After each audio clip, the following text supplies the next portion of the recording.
Esse corte é patrocinado pelo Super Study Focus. Quer ter mais disposição, foco, concentração para estudar e eliminar o cansaço de forma rápida? É só tomar uma cápsula do Focus e esperar 30 minutos.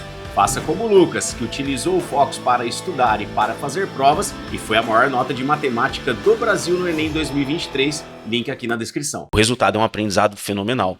E hoje a gente não tem muita emoção, né? A gente é distante, é uma coisa frenética em alta quantidade, que o cérebro ele não tem muita capacidade de processar.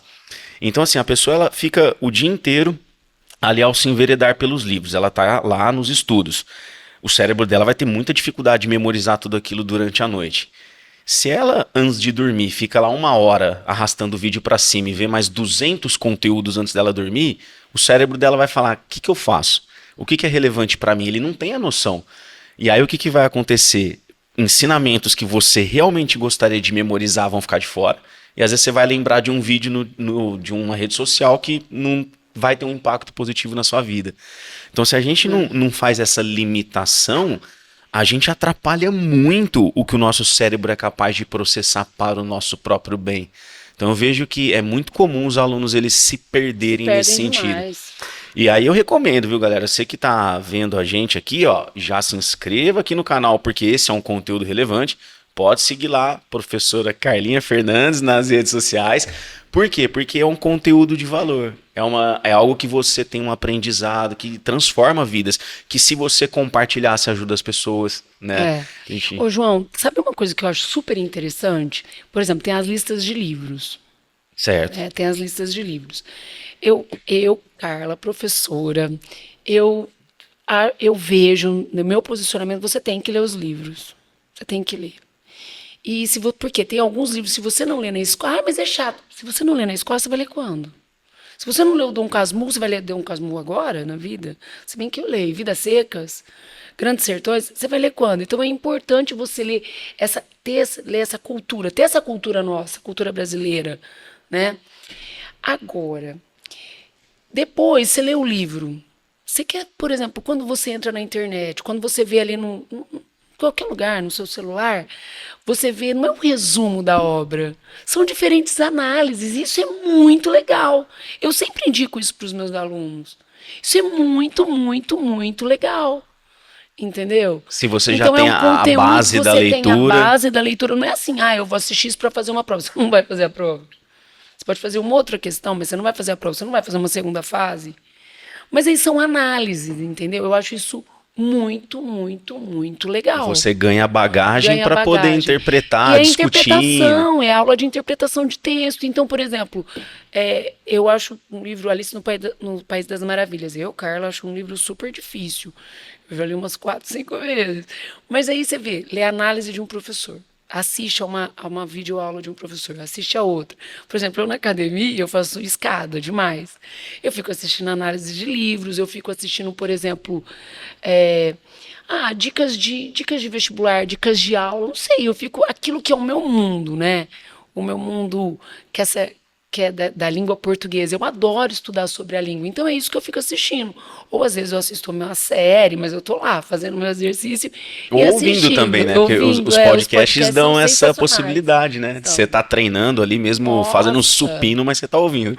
E o podcast também é outra coisa legal que você... no repertório, né? O repertório cultural para a sua redação. O tema da redação nunca vai ser aqueles 10 temas que tem no guia dos estudantes. Não vai ser. Vai ser um tema que você leu. A professora não tem que ser a mãe de Iná para descobrir o tema da redação.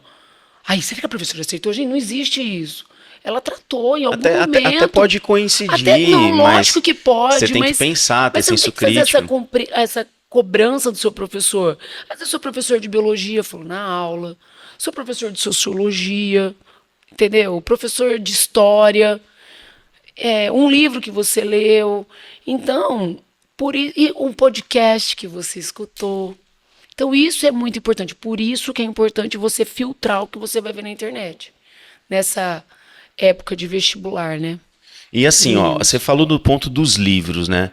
Geralmente os vestibulares, eles cobram quantas obras literárias? 6, 8, 10 às vezes? 10. Eu não sei, a Unicamp acho que é menos.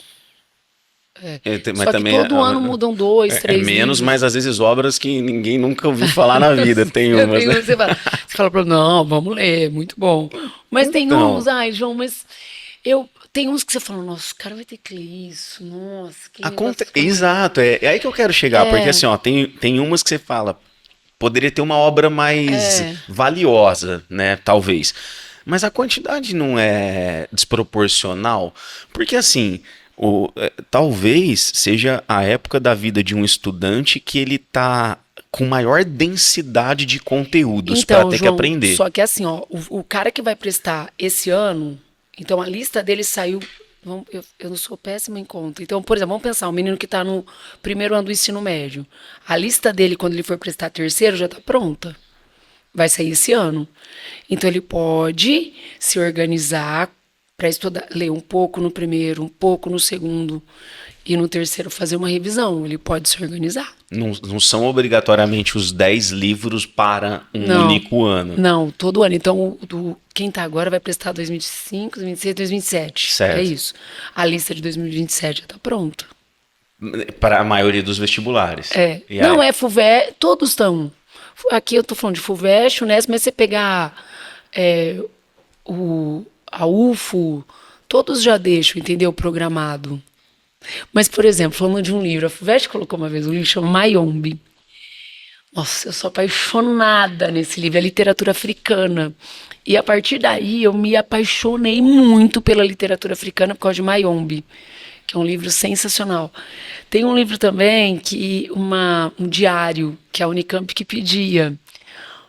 Que era o diário... Ai, gente, esqueci o nome agora. Eu coloquei na minha aula, hoje de manhã, na minha primeira aula. Então, peraí, da Helena Morley. Minha vida de menina, ela com pouco, ela era muito feliz. Entendeu? A felicidade dela estava no amor da avó e saiu da lista. Tem outro também que era o diário de uma favelada, da Carolina Maria de Jesus. Nossa, era um livro sensacional. Sensacional. A escrita, tudo. Mas saiu, eles vão trocando, sabe?